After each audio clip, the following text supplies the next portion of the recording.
Okay, I'm really sorry about this iPhone thing. I totally suck at using a video camera, and well, I tried to use my computer's video camera, and it's just like, it looks terrible. And I feel like I look terrible on anyway. I tried to set up a nice background, but it totally sucks, and you guys can totally see the setup, but I tried, at least. Hey dudes, it's Heather again. I've made two videos. I haven't updated in a while. I hope everybody's doing really well.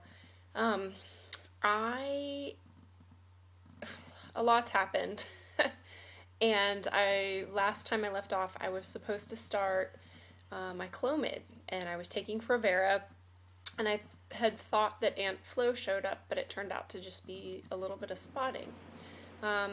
Which stopped, and I had finished all of my Provera pills, and 2 weeks passed, and I had no period.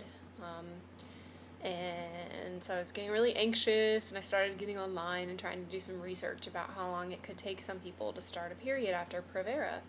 I also called my fertility clinic, and they wanted me to come in and do an ultrasound and blood work. And I went in, and it turns out that I had a pretty large cyst on my left ovary. Woo! I don't know how big the thing was, but I could feel the pain.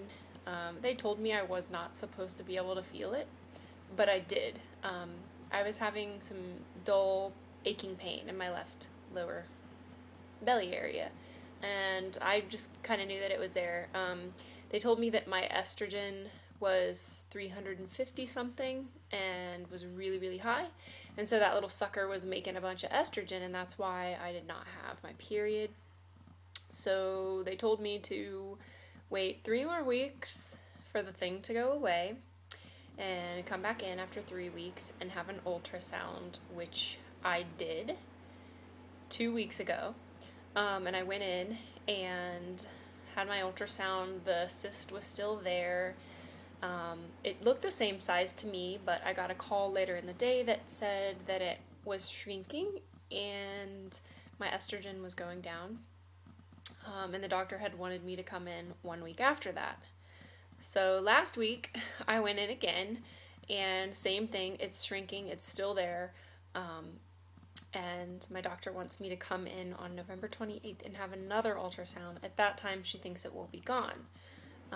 Then, at that point, if it's gone, I am going to get more Provera to induce a period, if it hasn't already started, and then I'm going to have my HSG, and my fertility center doesn't like to start Clomid the same month that you do your HSG, so I'm going to be doing my HSG and then waiting for my next cycle to start the Clomid. So I feel like this process, just for me, even getting started taking fertility medication, has been a long road. I've had to wait on it because I've had some other intestinal problems that I had to get taken care of before I could go back in to start my Clomid, and it was like I went back in to finally get started, and I had this cyst. And for those of you guys who haven't had an ovarian cyst before, polycystic ovarian syndrome is kind of a misnomer because you don't really have cysts on your ovaries. You have a bunch of immature follicles that just never matured into rupturing and releasing eggs. So they kind of just get stuck in a little phase. And so when you actually have a real cyst, I had a functional ovarian cyst, which is a cyst that happens, I guess, during the process of ovulation. So my body was trying to do what it was supposed to do. And so my follicle got bigger and bigger and bigger and bigger and bigger, and it never got the signal to rupture and release an egg. So it kind of got stuck and produced a ton of estrogen, and there it is.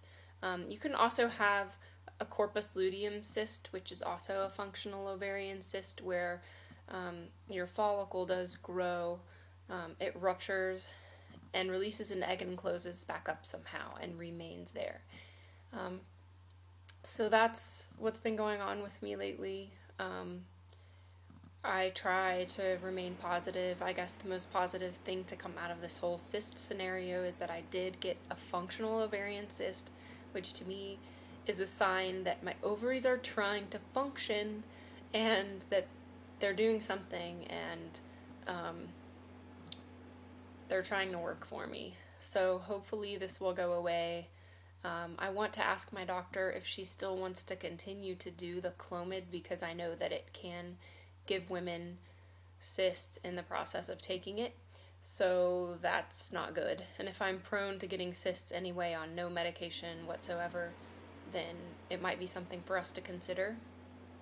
I guess another thing I wanted to talk about is this freaking metformin that I'm taking is not working for me. It doesn't make me sick, really. It doesn't do anything for me. I'm taking 2,000 milligrams a day, and it hasn't brought back my period. I've been on it for about 8 months now. It hasn't brought back my period. It hasn't made me lose any weight, although I weigh 145 pounds and I'm 5'6.5", so I'm in the normal BMI range for someone my height. And so this metformin is like, why am I taking it? My doctor wants me to continue to take it in conjunction with my Clomid, but it just ain't doing a damn thing. So, yeah. So I'll leave you with that, and I hope everyone's doing really well, and I continue to wait out and see if my cysts will shrink. Bye.